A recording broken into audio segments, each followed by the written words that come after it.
والصلاة والسلام على عباده الذين اصطفى خصوصا على أفضلهم وخاتم النبيين محمد الأمين وعلى آله وصحبه أجمعين وبعد.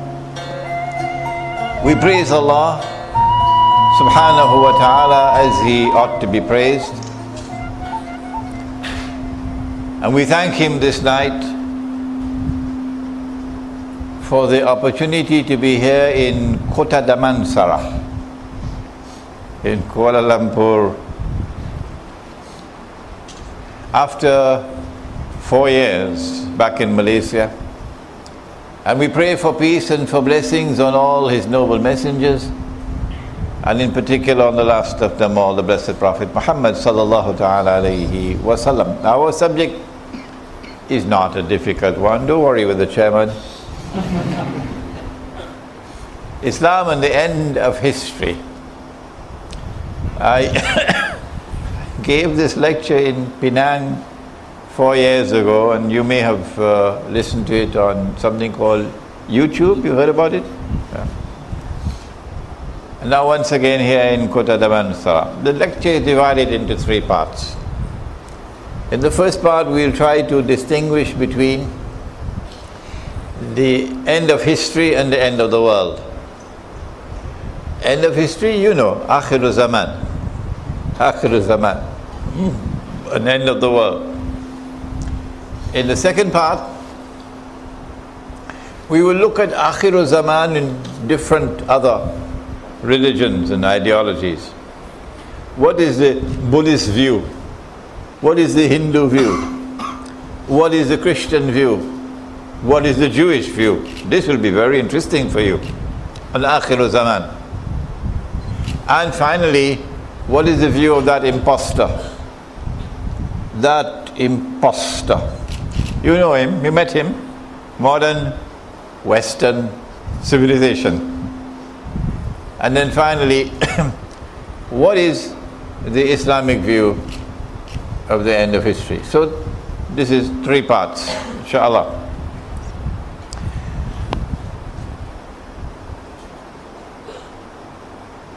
The Quran tells us about history that it is always witnessing conflict between al-haqq and al-batil, truth and falsehood. However, history cannot end without the triumph of truth over falsehood. Before that, when the prophets of Allah came, like in the case of Musa alayhi salam, truth triumphed over falsehood. You remember when falsehood was underneath the water drowning?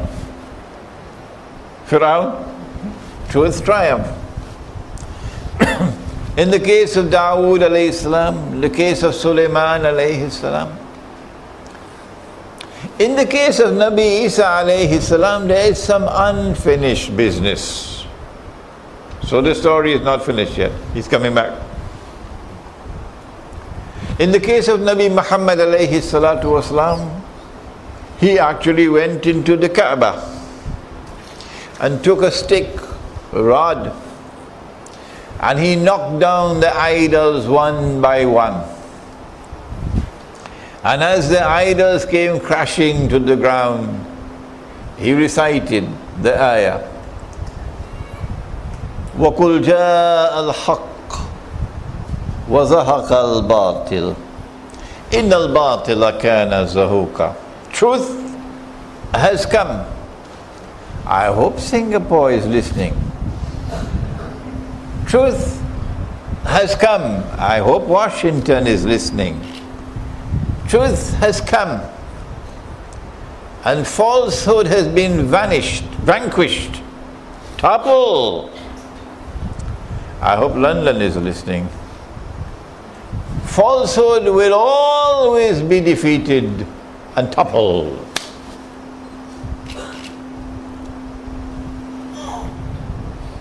when the final moment comes in the historical process, at the end of history, akhiru zaman, then truth has to triumph over falsehood for the last time. And that will be the end of history. But that is not the end of the world. No, no, no. We don't know how long the world is going to last after that. Only Allah knows the end of the world.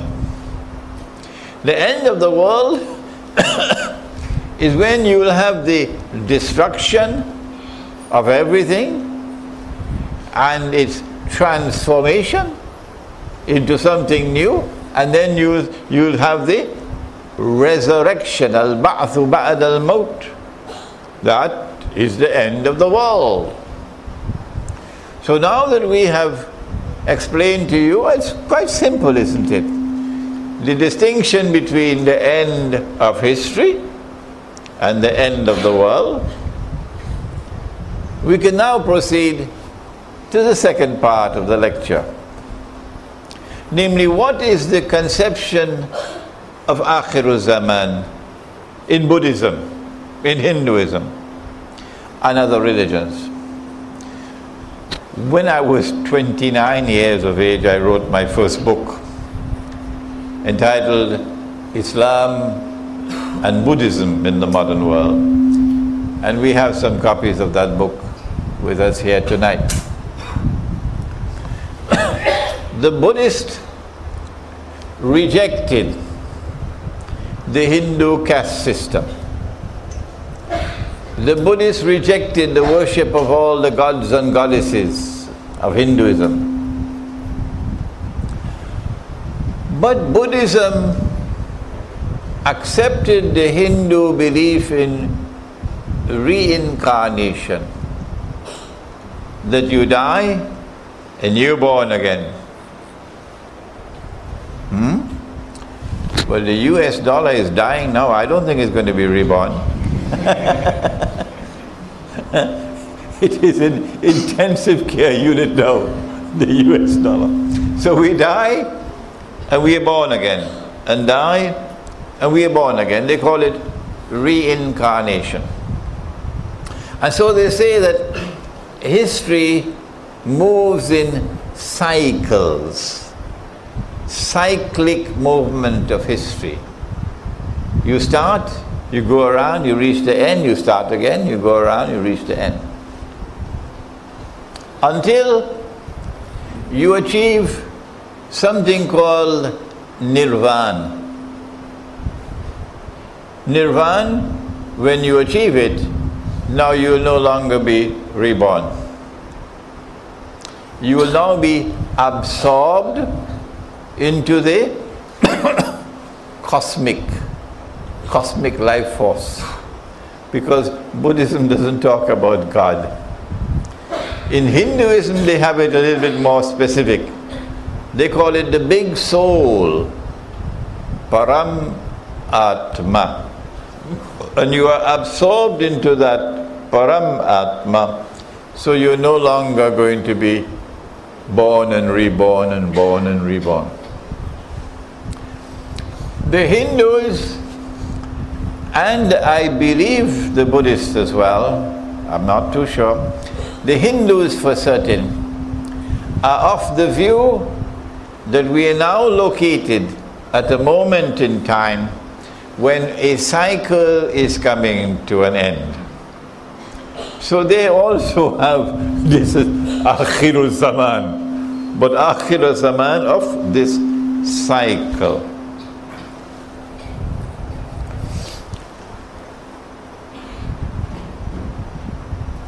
The Christian belief is that God incarnated, took human form, and came and lived on earth in the person of Nabi Isa alayhi salam, Jesus. And so when God lived on earth, that for them was the golden age. They still consider it to be the golden age, even though they believe that he was crucified. He was crucified, and yet the golden age. They believe that history has moved in a linear, straight line, linear direction, but constantly downhill, going down, going down, going down. Until that time comes when Jesus is to come back. And when he comes back, then truth in Christianity, or the Christian claim to truth, would be validated. So they're waiting for Jesus to come back. When he comes back, Jesus is going to be the ruler of the world from Jerusalem. So Jerusalem is the key to the end of history in the Christian view.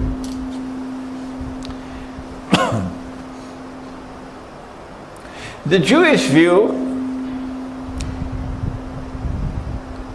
is that the golden age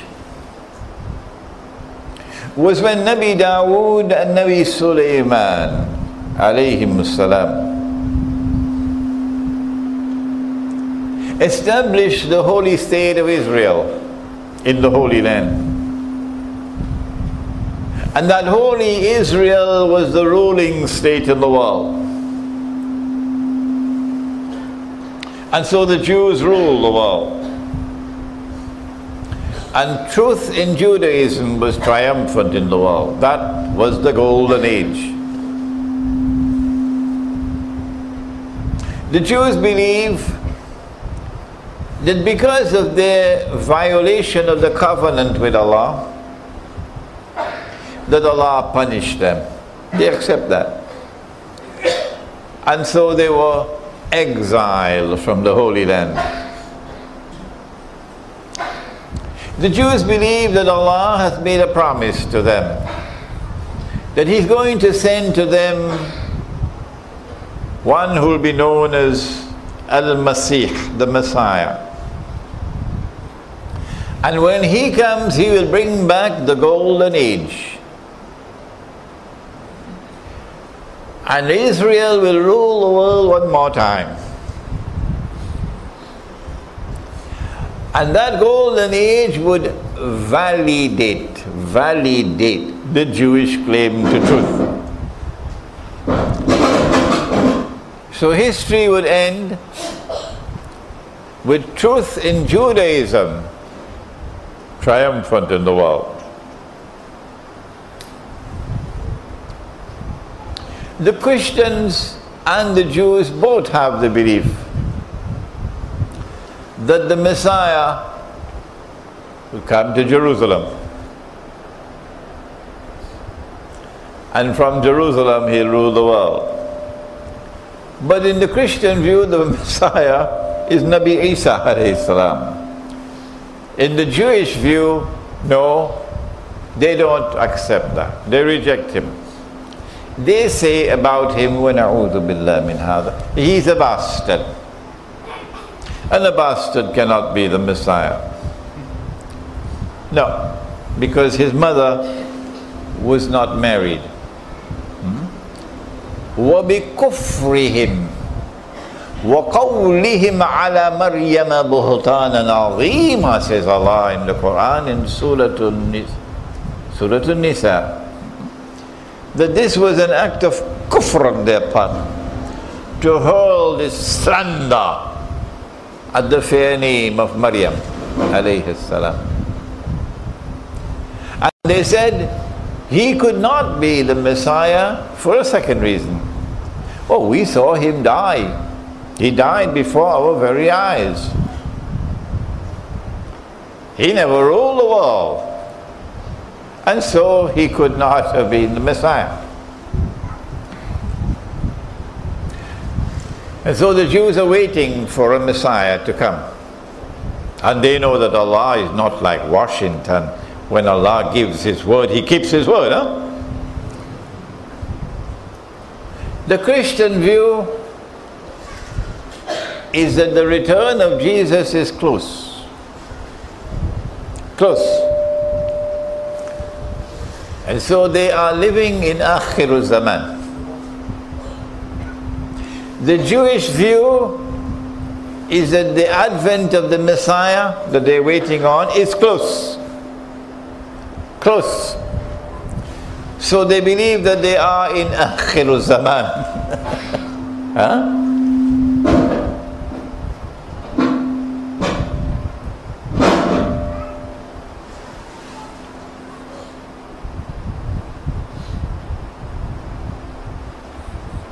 In order for the Messiah to rule the world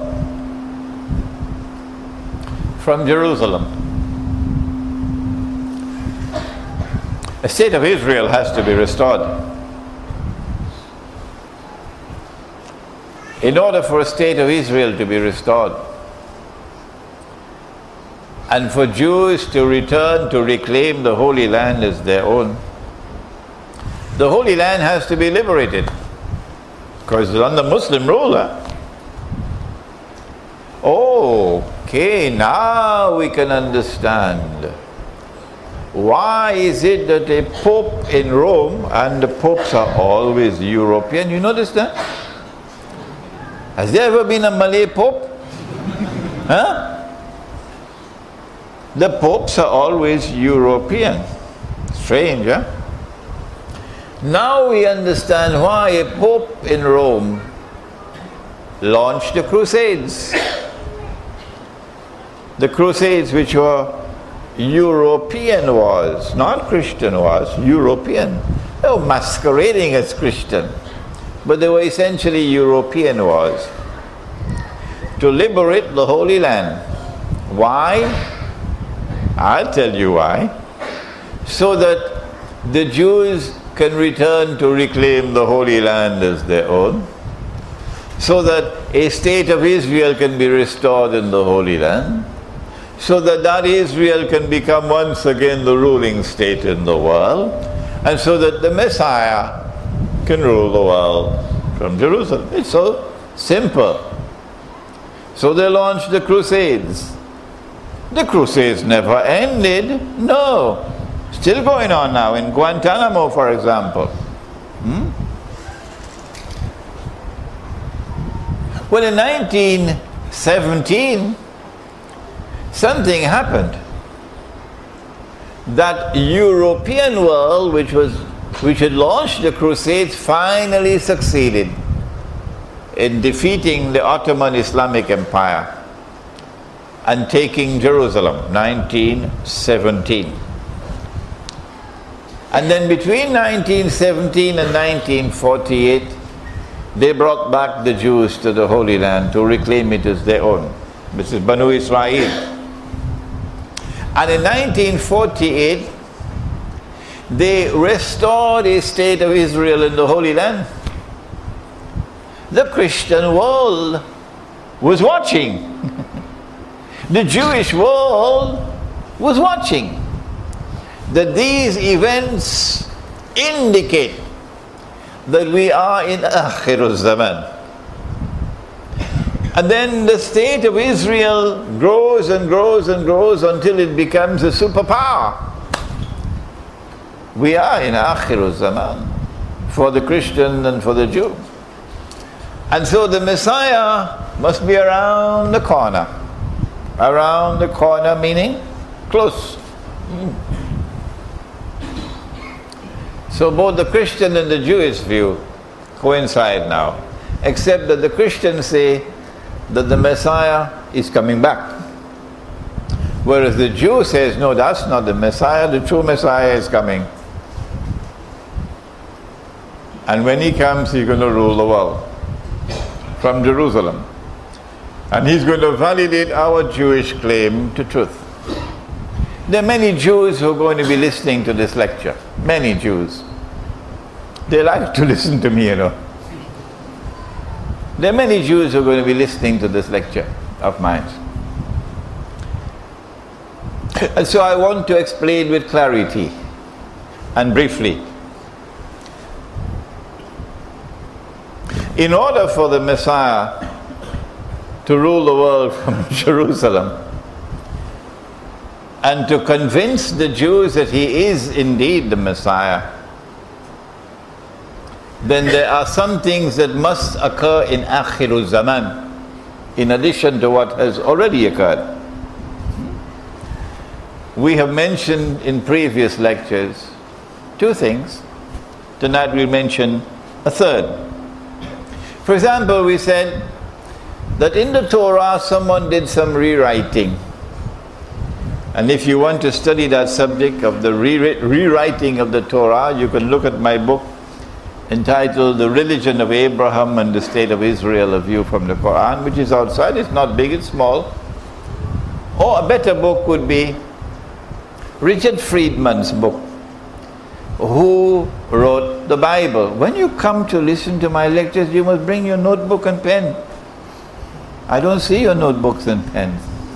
Who Wrote the Bible by Richard Friedman. Try to get that book and read it. He was an eminent American historian of the Bible. And his research in the Bible, his research on the Bible coincides with what Allah says in the Quran. When they rewrote the Bible, they put into the Bible, in the Torah, that the Holy Land extends from the river of Egypt, which is the Nile, to the river Euphrates, which is a lie. It's false. But it's there. So in order for the Messiah to rule the world from the Holy Land, Israel has to extend its territory and enlarge its territory to encompass the territory from the river Nile to the river Euphrates. So Israel has to wage big wars to do that. You can't go home and eat roti canai and go to sleep and expect that the state of Israel will expand. Got to wage big wars. But Israel does not want to wage those big wars and appear to the world as an aggressor. So it will be convenient if the Muslims can rise up, and topple Hosni Mubarak. Rise up and topple this fella in Tunisia. Rise up and topple the fella in Yemen and so on. So that the world will see Islam rising. And then elections in Egypt and an Islamic government comes to power in Egypt. So that Israel can say, Islam is now threatening Israel. And Islam is now menacing the world. So when Israel wages a big wars, it would appear as though Israel is merely defending herself and saving mankind from Islam. See? Those big wars are coming. It should not be more than a year or two from now. When you see those big wars, you know, here is concrete evidence of Akhirul Zaman. Secondly, Israel cannot rule the world, and the Messiah cannot say, I am the Messiah from Jerusalem, if you're still using this bogus and fraudulent and utterly haram paper currency. Every Jew knows that that is haram. Every Jew knows that real money is gold and silver coins. Every Jew knows that. The gold dinar and silver dirham. And the temple in Jerusalem used to mint its own coins. Every Jew knows that. Because they did not accept the Roman money because of the head on it. Graven image. So Israel has to bring back gold and silver coins as money. And therefore the Western world is going to bring back gold and silver coins as money. We are passing now the stage of paper currency, and we've already moved into the world of electronic money, and the paper money is going down. And then the next stage after that is back to gold and silver. And we the Muslims, what are we doing? I'll tell you what we're doing. We're drinking tea tariq. That's what we're doing. I could use harsher language than that, you know.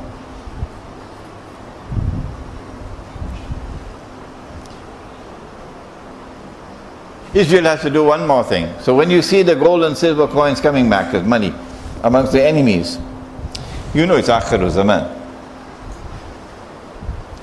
One more thing and we stop for the azan.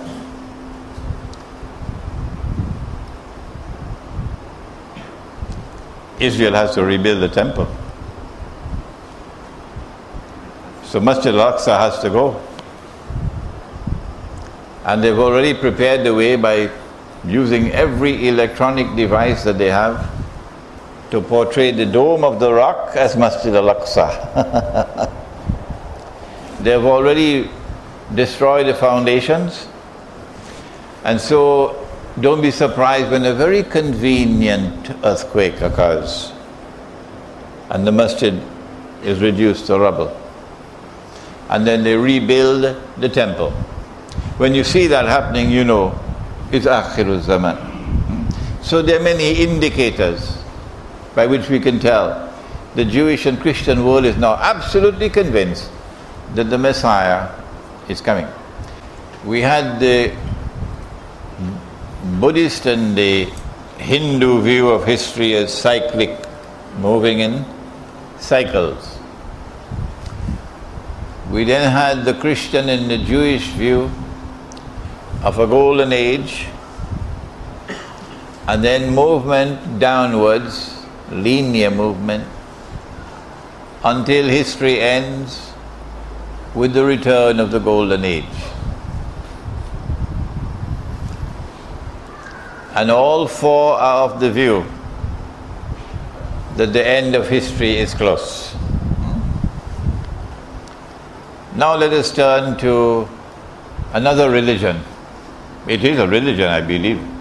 Modern, Western, secular civilization.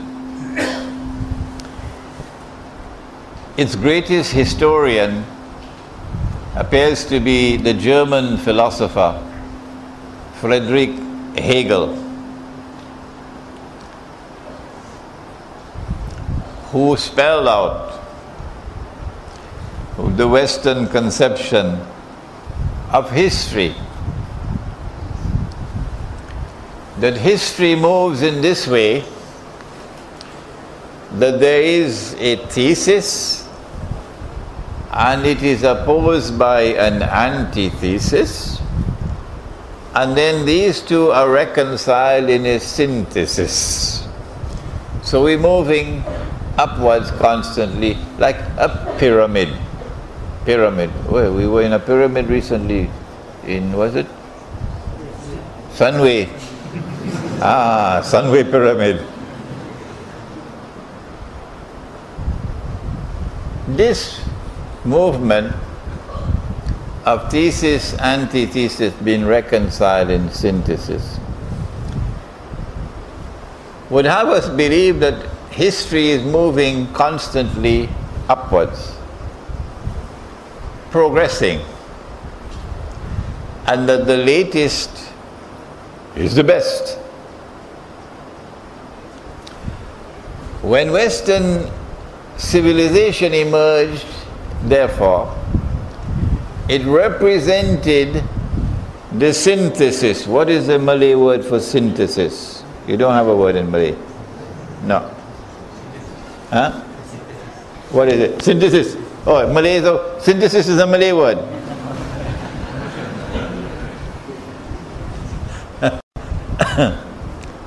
Western civilization represents the synthesis of all that came before.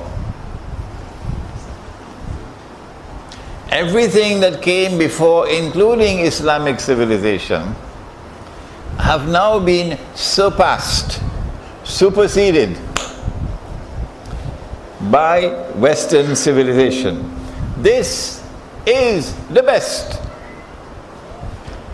And all previous religions now belong to the museums of history. All previous religions are now obsolete. You know, like the computer you had 10 years ago? Obsolete. Moribund, obsolete. Belonging to museums of history. Their time in history have come and gone, never to come back.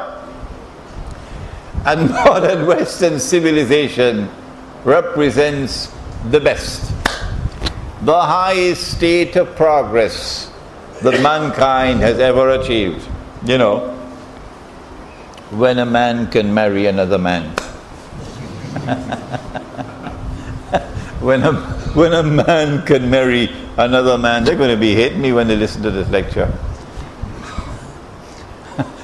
And when women can be dressed and yet be naked, that's progress. And when people can have sexual intercourse in public like donkeys, that's progress. I tell you, they're going to hate me. They say this is the best. But they say something more than that. Now this is dogmatic. This is not a part of Friedrich Hegel at all. I don't know where they got this from. They said nothing will come now. This is the last. This is the last. There's nothing to come to surpass modern Western civilization. What was his name? The Japanese fellow? Yeah. Fukuyama. Fukuyama. This is the best, and there's nothing to come to surpass modern Western civilization. Oh, but wait, this is not the whole story. Come on, Fukuyama, there's more to this. Why is Western civilization obsessed with the Holy Land? Come on, tell me. You're supposed to be secular, but you are obsessed with the Holy Land. Why did you launch the Crusades? No other Christians join in the Crusades. No, only the white. Only the white Christians. They're the only ones.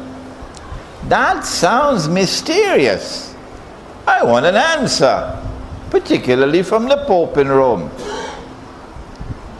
Why is it that Britain, which is supposed to be a secular state, in October of 1917 issues this strange and mysterious declaration called the Balfour Declaration, that it is the intention of the British government to work for the establishment of a Jewish national home in the Holy Land. It sounds as though modern Western civilization is pursuing a religious agenda.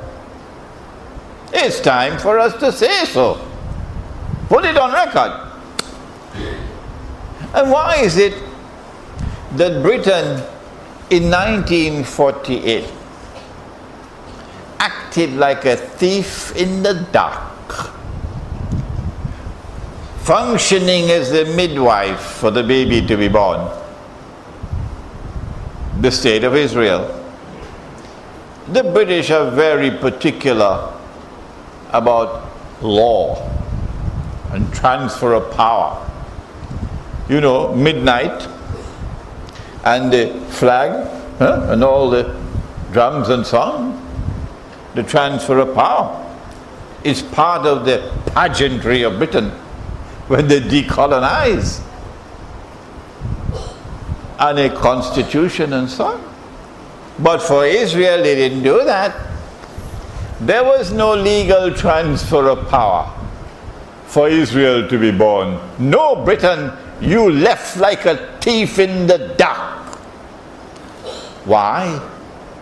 Is it because this Israel must have credentials as holy Israel? It seems as though modern Western civilization is pursuing a religious agenda. Why does Britain maintain such a strong, close relationship with Israel? Sending spies into the Muslim world, Lawrence of Arabia, all the others, to wreak havoc amongst Muslims for Israel's sake.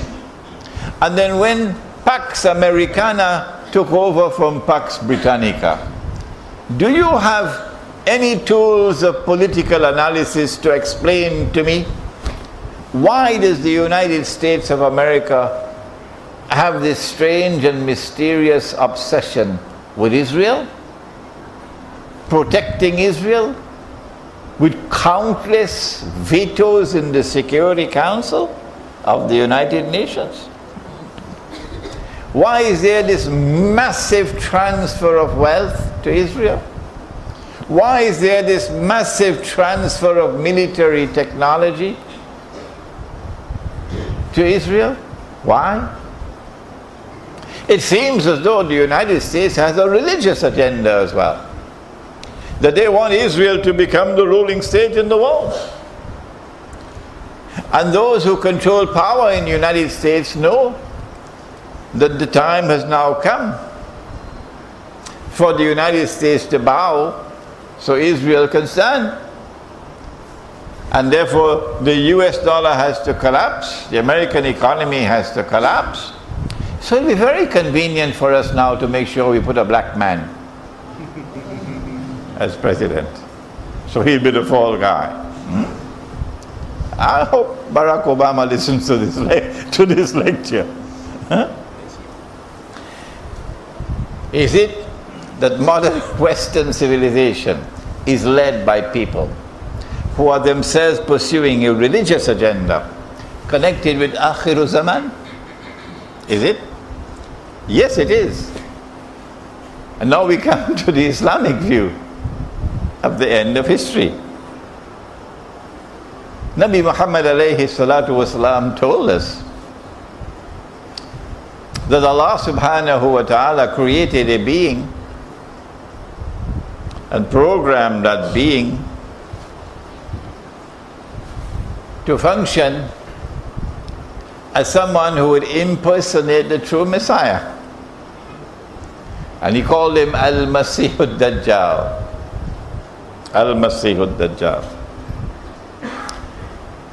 And so Dajjal will one day appear as a human being. I believe that's not too far from now. Maybe another 20, 25 years, 30 years, Dajjal is going to appear as a human being. Yeah, in Jerusalem. In order for Dajjal to convince the Jews that he is the Messiah they're waiting on, okay, he has to liberate the Holy Land. He has to bring the Jews back to the Holy Land to reclaim it as their own. He has to restore a state of Israel in the Holy Land. Oh, but he's already done all of that. How did he do it? The Quran tells us that Allah created human beings from Banu Adam. Human beings. I have created creatures of mine so powerful that none but I can destroy them. Therefore, I want to suggest to you that Gog and Magog must have a unique genetic composition. The Ashkenazi Jews, the European Jews, have precisely that unique genetic composition, different from all the rest of mankind. They suffer from diseases no other human being suffer from. And this is medically proven. Gog and Magog are in the Quran. And with their power, which cannot be destroyed except by Allah, with their power they unleash upon the world fasad. Fasad is criminal conduct, not just sinful conduct. Criminal conduct, which is so abhorrent that Allah has reserved the worst punishment of all for fasad among the hudud. For fasad you begin with banishment. But you know where you end? The worst one?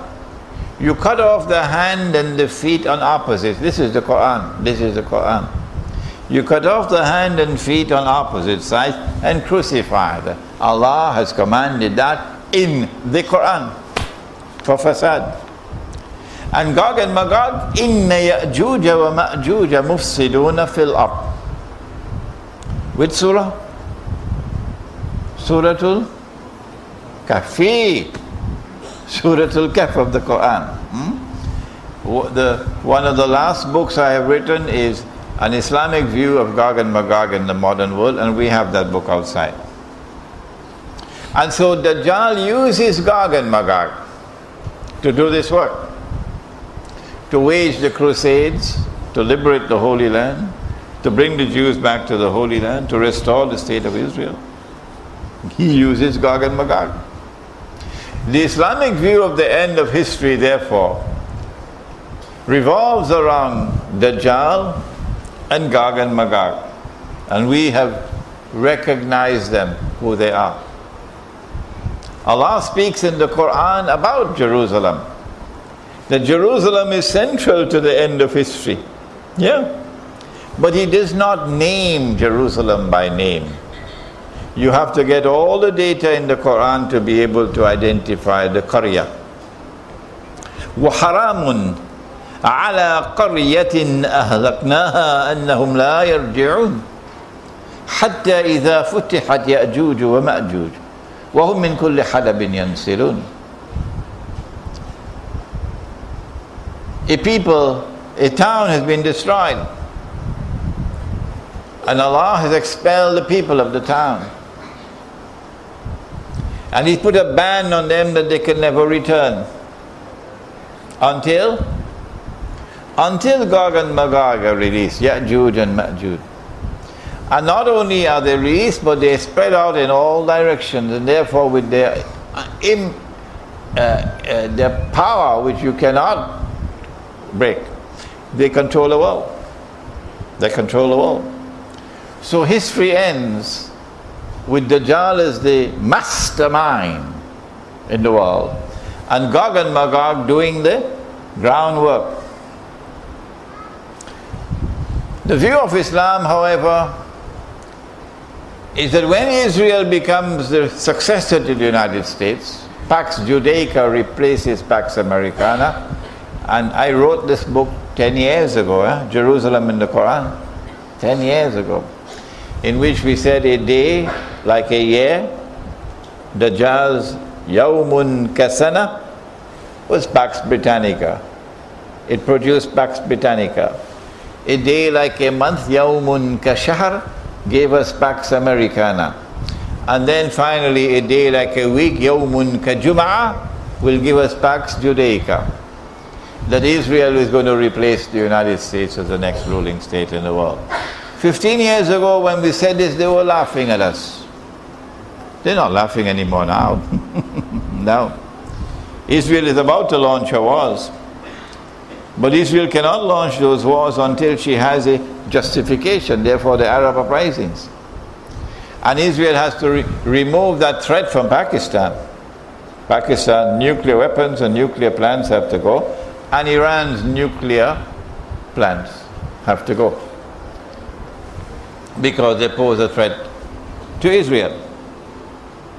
And so when you see Pax Judaica replacing Pax Americana, we know we are in Akhirul Zaman, and very soon very soon Dajjal is going to appear in person, ruling the world from Jerusalem and declaring that I am the Messiah. However, this is not the end of history. The Jews will say this is the end of history. And history is ending with a spectacular validation of the Jewish claim to truth. 25 years from now. The Christians are going to wake up and rub their eyes, the ones who are deceived by Europe, and they say, but wait a minute, this fella there in Jerusalem who says he's the Messiah, boy, he is not the son of Mary. Huh? The Messiah who is to come back is the son of Mary. This fella is not the son of Mary. This is not Jesus. It seems as though we were taken for a ride. Are we telling them that now if they're listening to the lecture? You've been taken for a ride. This is not the Messiah. This is Dajjal, the false Messiah. And this is not the end of history. The Jews are celebrating, but this is not the end of history. History will now end when the true Messiah comes back. Nabi Muhammad alayhi salatu wasalam said that he will come down from the sky with his hands resting on the wings of two angels. He's going to come down in a masjid in Damascus. And I had some problems with this hadith, I have to confess. I said, why Damascus? He went up in Jerusalem, so why is he coming back in Damascus? You know how I like to ask questions. So I lived with this problem for some time until I realized, oh, wait a minute. The first time he came, Allah raised a man,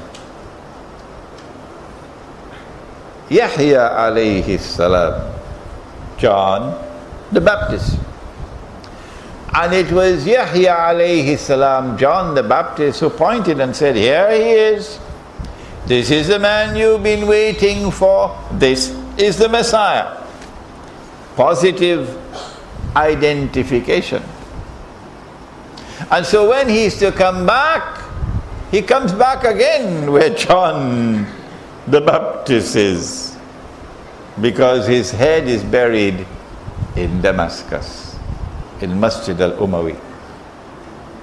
So now I realize why he has to come back to Damascus and not to Jerusalem. When he comes back, he's going to kill Dajjal. And after he kills Dajjal, then Allah will send فَبَعَثَ اللَّهُ. Allah will send. It does not say Allah will release. No. It does not say that Allah will release. No. It says that Allah will send Gog and Magog.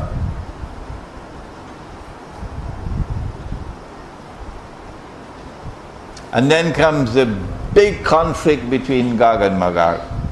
وَتَرَكْنَا بَعْضَهُمْ يَوْمَئِذٍ يَمُوجُ فِي بَعْضٍ, which includes Star Wars. We've killed those who are on earth, now let us kill those who are in the heavens above. And they'll shoot their arrows up in the sky, and Allah will cause the arrows to come back down. These arrows are of course missiles with blood on them. Gog and Magog mutually annihilate each other. And then the power of modern Western civilization is broken. And Israel is now defenseless. I hope Israel is listening. Israel is now defenseless. It is then that the Muslim army will come out of Khorasan and liberate every territory in a straight line until it reaches Jerusalem. There is no war to fight because the Jews are now on the run. At this time they're stamping their feet as oppressors and oppressing innocent people unjustly. Barbaric oppression. But at that time they go be on the run. Because Nabi Muhammad alayhi salatu wasalam says history will end this way. Of course Harun Yahya is lying. I don't know why Harun Yahya has to lie. Why does Harun Yahya have to lie? It's not a good thing to lie. Imran Hussein doesn't use this kind of language. No. There must be a very valid reason for him to speak like this publicly and use this violent language. Okay? To tell us that when Nabi Isa alayhi salam returns, the Quran says that the Jews and the Christians will believe in him. La yu'minanna bihi qabla mawti. And the Muslims already believe in him. So history is going to end according to Yahya, Harun Yahya. History is going to end with Christians and Muslims and Jews living together as a family. And since that is the way history is going to end, why don't you live like that now? In other words, why don't you embrace Israel? Looks to me as though the Israeli Mossad scripted that. It looks to me like that. I hope they're listening. That's false, Harun Yahya. Let us tell you the truth, Harun Yahya. Whoever you are, Harun Yahya, hiding behind a pen name. Islamic scholarship doesn't hide behind any pen names. In Islam, when you publish something, you give your name, so you can be held accountable for what you say or what you write. We don't hide behind pen names, not in Islam. When Pharaoh was drowning, he suddenly realized that he was not God, because he's dying. And then he declared his faith in the God of Banu Israel. But Allah responded and said, Al-an waqad asayta qabl. Now, Pharaoh, and before this you were in obstinate rejection, wa kunta min al-mufsidin, and you were committing fasad, you were oppressing the people. فَالْيَوْمَ نُنَجِّيكَ بِبَدَنِكَ. This day we have decided to preserve your physical body. لِتَكُونَ لِمَنْ خَلْفَكَ آيَةً. That your physical body, when it is rediscovered, would function as a sign for a people to come after you. Would function as a sign for a people to come after you. وَإِنَّ كَثِيرًا مِنَ النَّاسِ عَنْ آيَاتِنَا لَغَافِلُونَ. But most people are too busy, you know, so much traffic in KL, too busy to ponder and reflect over the signs of Allah. The body of Pharaoh was discovered. I think it was 1897, somewhere around there, but in the same year that the Zionist movement was established. The link is there. Who are the people to come after you, and what is the warning for them? What is the sign? The sign is this: that there are a people to come after you who will live the way you lived, and who will die the way you died. Meaning, at the last moment, when Nabi Isa alayhi salam arrives, now the veils are removed from their eyes, and they cannot anymore reject him as the Messiah. Now they are forced to accept him. But acceptance and belief at this time for Pharaoh did no good to him, into the hellfire. And acceptance when Nabi Isa alayhi salam comes back will do no good to them, into the hellfire. So this is a lie from Harun Yahya, that we'll all come together, Christians, Muslims and Jews, as a fraternity. Oh yes, there are Christians who denounce Israel, and there are Jews who denounce Israel and its oppression. Those Christians and those Jews are our friends and allies. We have no conflict with them. They are not oppressors. But these are oppressors. And Nabi Muhammad ﷺ told us how it will end. Not a Christian, Muslim, Jewish fraternity according to Harun Yahya. No. Someone should direct Harun Yahya to the hadith, which is in Sahih Bukhari. Somehow or the other, he hasn't read the hadith. The Prophet said, لَتُقَاتِلُنَّ الْيَهُودِ. This hadith is in Bukhari, it is in Muslim. You will most certainly fight the Jews. This is how history will end. وَلَتَقْتُلُنَّهُمْ. And you will most certainly defeat them. حَتَّى يَقُولُ الْحَجَرُ. At that time even the stones will speak. Ya Muslim, هَذَا يَهُودِيٌّ وَرَائِي فَتَعَالَ فَقْتُلْ. There's a Jew hiding behind me, so come and kill him. Which Jew? Don't make the mistake, please, of thinking it's all Jews. That's Disneyland thinking. No, only those Jews who are oppressors. And that is what Israel is today, an oppressor. And so history will end quite differently from Harun Yahya's end of history.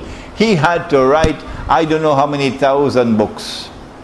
And he had to produce I don't know how many thousand documentaries in every single Islamic cable channel in the world in order to be able to infiltrate us with this falsehood. And we only needed 5 minutes. Only needed 5 minutes to expose this utter lie. And so history ends with the destruction of the state of Israel, the impostor, with the destruction of Dajjal and of Gog and Magog, the liberation of the Holy Land. And now the truth is triumphant. And the truth which came from Nabi Muhammad alayhi salatu wasalam, which came in the Quran, that truth is validated. That truth is validated. And therefore, Akhir Zaman ends with truth triumphant in Jerusalem. But the Christians were saying the same thing. And the Jews were saying the same thing. And the Muslims are saying the same thing. Except that it's not the same thing. The truth which came in the Quran is the uncorrupted truth. And you have corrupted the message which came in previous revelations. And so it is to the Quran that mankind must turn. Only the Quran can explain the end of history. We pray that our gathering here tonight will understand that we have a duty to the Quran, that we must not betray the Quran. Nabi Muhammad alayhi salatu wasalam complained, and the complaint is in the Quran. Do you know that? And he complained to Allah, and he complained about you and I. It is in Surah Al-Furqan. وَقَالَ الرَّسُولُ يَا رَبِّ إِنَّ قَوْمِ اتَّخَذُوا هَذَا الْقُرْآنَ مَهْجُورًا. My people have forsaken this Quran. We will be falling in that category if we do not now return to the Quran and get the Quran to explain to us the world in which we are living today. You can begin that process by reciting the Quran constantly, cover to cover. And when you finish, you start again. And when you finish, you start again. Because you know what happens when you recite the Quran constantly? Do you know how much filth gets into the mind? It's constantly being corrupted. Filth after filth coming from television, coming from KLCC, coming from all. And you need to wash it. You need to have the ghusl of the mind. How can you get the ghusl of the mind and the heart? Answer, you must recite the Quran. And as you're reciting the Quran, the recitation of the Quran will purify you and give you the capacity to think clearly. And then when you study the Quran, you'll be able to see what otherwise cannot be seen. ربنا تقبل منا إنك أنت السميع العليم وتب علينا يا مولانا إنك أنت التواب الرحيم برحمتك يا أرحم الراحمين آمين. 1 hour and 7 minutes. Do we anticipate that Israel will return to a political monarchy away from the political democracy that they now have? Because Nabi Dawood and Nabi Sulaiman were kings. The answer is correct, yes. Israel will return to a monarchy so that Dajjal could be claimed to be the king of Israel. Yeah. Next question. There is a hadith al-Qudsi that answers you. When there is oppression, then Allah has zero tolerance for oppression. And Islam has given us the proper manner to respond to oppression. There is oppression all over the world today. For example, economic oppression. When the rich are permanently rich and the poor are imprisoned in permanent poverty, that is oppression. Around the world today, that oppression exists. When that oppression exists, then the poor are exploited. An Indonesian maid in Singapore will get $300 a month as a wage. Will any Singaporean woman work for that wage? Come on, Singaporeans, if you're here tonight, answer me. No, the answer is no. In Malaysia, she gets about 600. Would any Malaysian woman do that work for that wage? Come on, Malaysians, answer me. The answer is no. You are then oppressors. This is slave labor. And Allah has zero tolerance. And Allah destroys oppressors, destroys them.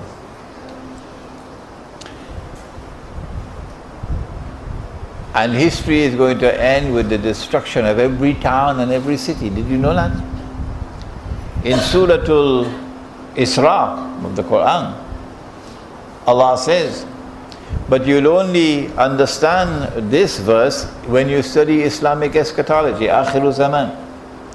وَإِن مِّن قَرْيَةٍ إِلَّا نَحْنُ مُهْلِكُوهَا قَبْلَ يَوْمِ الْقِيَامَةِ أَوْ مُعَذِّبُوهَا عَذَابًا كَبِيرًا شَدِيدًا. وَإِن مِّن قَرْيَةٍ إِلَّا نَحْنُ مُهْلِكُوهَا قَبْلَ يَوْمِ الْقِيَامَةِ أَوْ مُعَذِّبُوهَا عَذَابًا شَدِيدًا كَانَ ذَلِكَ فِي الْكِتَابِ مَسْطُورًا. And not a single town and city will escape, says the Quran. All will be destroyed. All will be destroyed. Oppression. And those that escape destruction, Allah will punish them with terrible punishment. Well, what about you if you are in the city and there is oppression? But you are in the masjid in Jama'ah 5 times a day. And you constantly reciting the Quran, mashallah, mashallah. And you giving in charity, mashallah.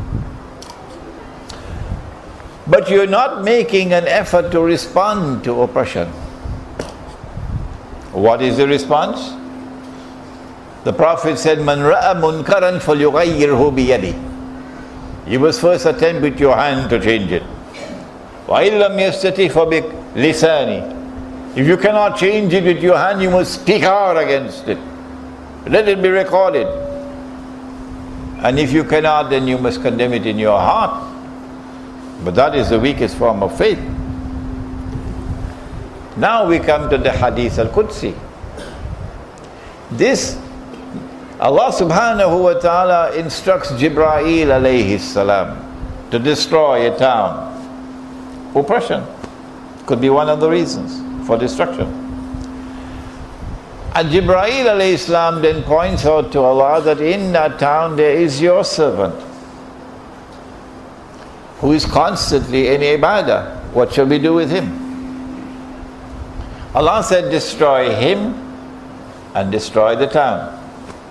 The Hadith al-Qudsi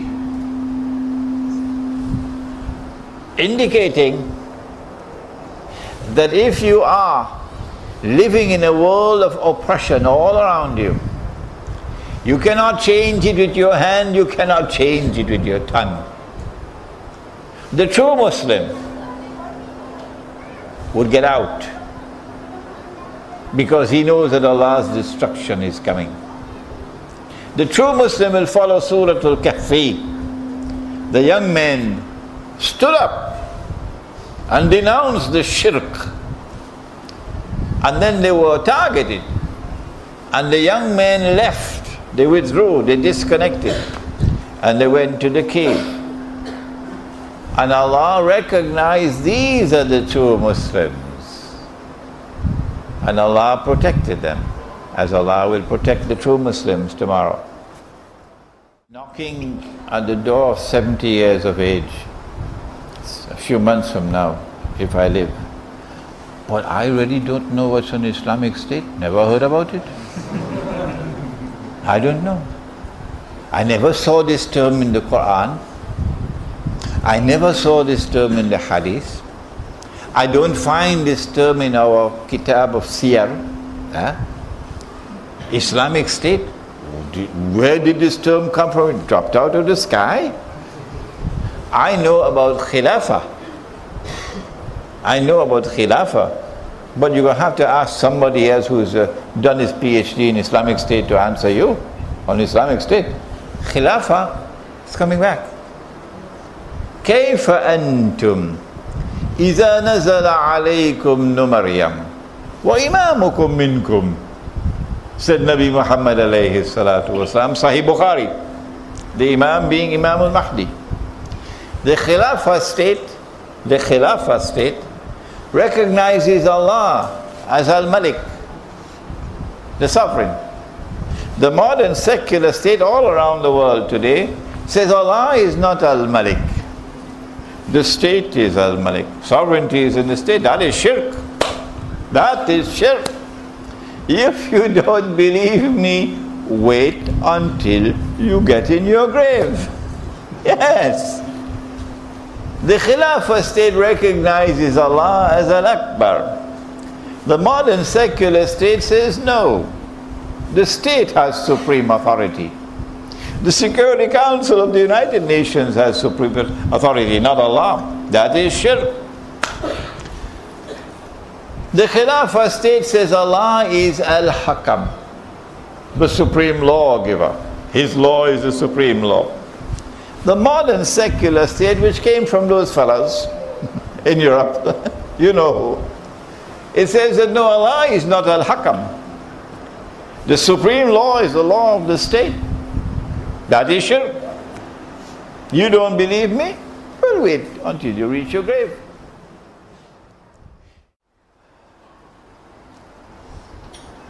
Tasawwuf did not exist. The name did not exist. There was another name that came down from Allah. And I like that name, the one that is in the Quran and in the Sunnah. What is it? Al-Ihsan. The angel asked, what is Al-Ihsan? And the Nabi replied and he said, أن تعبد الله كأنك تراه فإن لم تكن تراه فإنه يراك. This is Al-Ihsan. There was no need to invent a new word. Tasawwuf. No need for that. Because you invented a new word, you give me plenty headaches. I wish you'd never done it. Al-Ihsan is to worship Allah as though you're seeing Him with your internal eye, because these eyes can't see Allah. So al-ihsan is the spirituality, Islamic spirituality, to be able to see with the internal eye that worships Allah. If you cannot see with that internal eye, you know what Allah says about you? The language is harsh in the Quran. He said they have eyes but they don't see. They have ears but they don't hear. They have hearts but they don't understand. They are just like cattle. What do you mean? I did my PhD from MIT and you say I'm cattle? Yes, if you are internally blind. This is tasawwuf. This is tasawwuf. But the people who call themselves Sufis today, I find that they are just as blind as all the rest. Because the bogus and the fraudulent and the haram paper currency is there, and they can't see that it is bogus and fraudulent and haram. Secondly, why the boxing gloves? Why? Can't you settle your differences in such a way that you maintain the fraternity of Islam? A simple thing to do, and I'm glad I got the chance to say it now. If Nabi Muhammad alayhi salatu wasalam returns today and notices how we perform salat. No. Before that, the wudu. The wudu. He saw a man performing wudu. And he asked him, what is the explanation, the justification for this israf? Man was using too much water. So the man said, O Messenger of Allah, I thought that there was no israf in wudu. Yes, said the Prophet, even if you have a running stream of water, even if you have a running stream of water, no israf. How much water? This hat is more than a mud of water. And the amount of water used in wudu is a mud. The first act of wudu is to lift the container and wash the left hand. Sorry, lift the container with the left hand and wash the right hand. That's the first act of wudu. And then you dip with the right hand, and this is a cup. And this is the amount of water to use in every act of wudu. And if there's any water left in the container, he would drink it, or the companions will ask for it and rub it. Today, we turn open the tap, full blast. You're washing your hands and the water is falling. You're making masa on your head and the water is falling. And if we collect all of that water, it might be 30, 40, 50 times what that man was doing. So if Nabi Muhammad alayhi salatu wasalam comes today, he get a very big surprise if he goes to make wudu. And then comes the salat.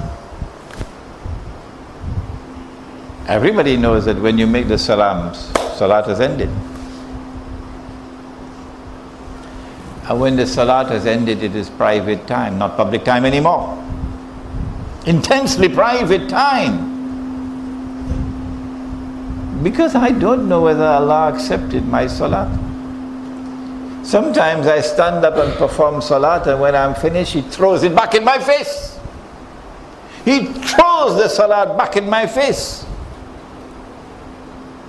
So once the Imam says salams, I want to ask for istighfar. And I don't want you interrupting me. This is my right to be constantly asking for istighfar, begging Allah to accept my salat. And you go on with your tasbihat loudly. I want to recite Subhanallah, Alhamdulillah, Allahu Akbar myself, with my heart, privately. But you want me to do it publicly. And I sit down and I am angry. But I can't say anything. Because you've been doing it for 1,000 years now. And you will never change. So all that I can do is to build my own masjid. And in my masjid, after the salams, it will be quiet. Quiet. And everybody will be able to make istighfar, seeking forgiveness with tears in the heart, tears in the eyes, and begging Allah to accept the salat I've just performed. And then make tazkirat privately. These are things that we should be seeking to do in the masjid. Is that answer your question? Use the word Taliban. Those who use the word Taliban have to answer that question. I always use the Islamic resistance, the armed Islamic resistance. And I accept as valid the struggle of all my brothers who are struggling and giving their lives while I'm here in KL eating durian.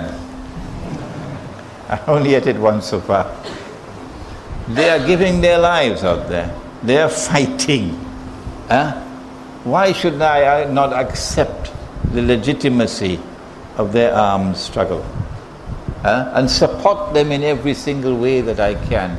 So I make no distinction between my brothers who are engaged in the armed struggle for liberation from oppression in Afghanistan.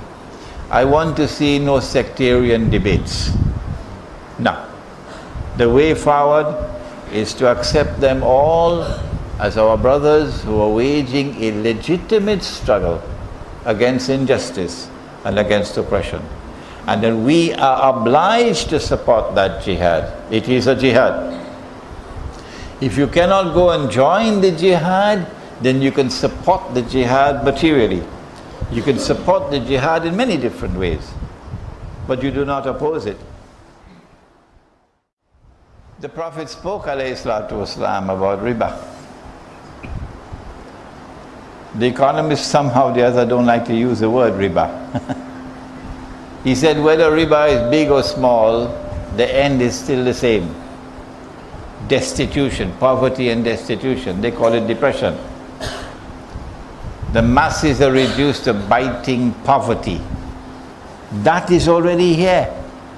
So if the rich people on the gravy train have some up and down, the rich people on the gravy train have some ups and downs, it does not affect the basic situation where most of mankind are now living in destitution, in permanent poverty. That is the analysis that we must give to the world. Okay?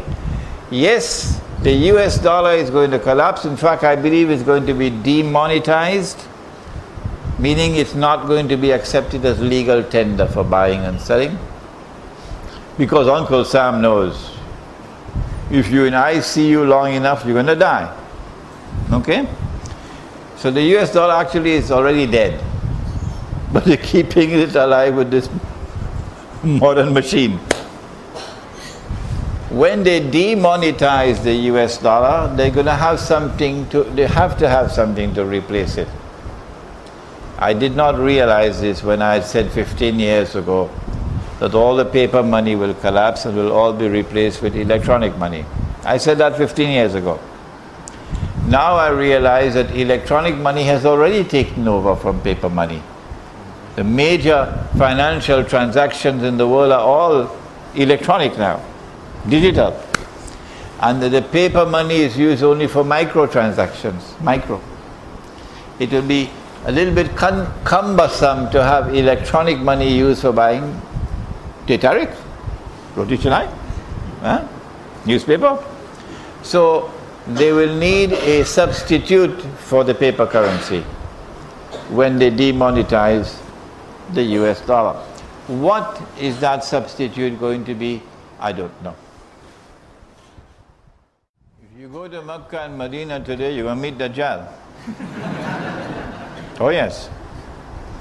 Dajjal is there, big sign, KFC. Dajjal is there, big sign, McDonald's hamburgers. Dajjal is very firmly there in Makkah and Medina now. Oh yes. What the hadith actually is speaking of is when Dajjal emerges in our world of space and time. And he's not as yet emerged in our world of space and time. When Dajjal is released, he will live on earth for 40 days.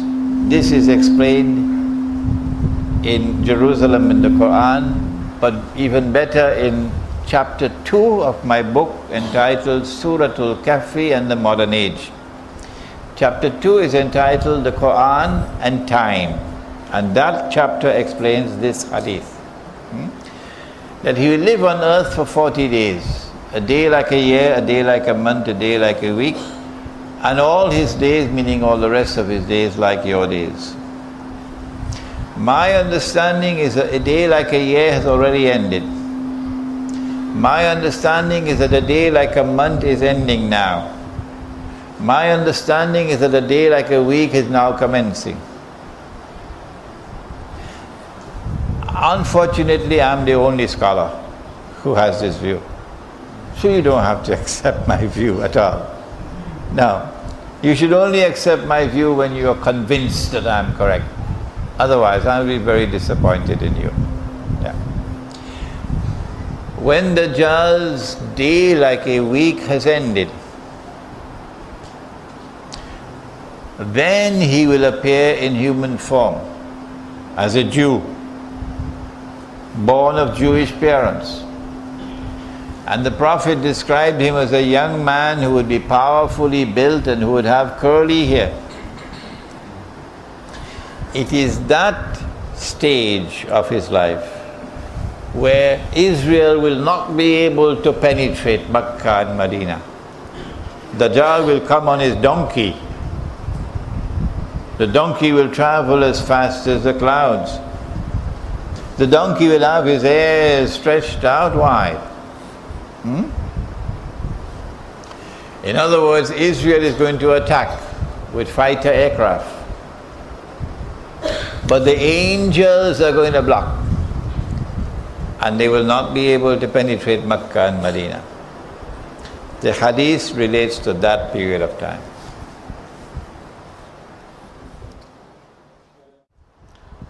Dajjal will be followed by 70,000 Jews from Isfahan wearing their Persian shawls, says the hadith.